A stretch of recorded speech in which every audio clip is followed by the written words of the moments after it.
Hello everyone, welcome back to this channel. In this video, I will show you the easy and clear steps on how to turn off download only via Wi-Fi on Vimeo application. So how to turn off download only via Wi-Fi on Vimeo application. Make sure you keep watching this video until the end.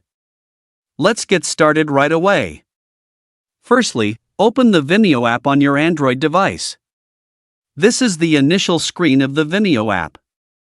Next, tap the profile icon at the top right. And it appears like this. Tap Data Usage menu. And tap Download only via Wi-Fi. So that's it, tutorial how to turn off download only via Wi-Fi on Vimeo application. Thank you for watching. I hope this video was helpful. See you in the next video.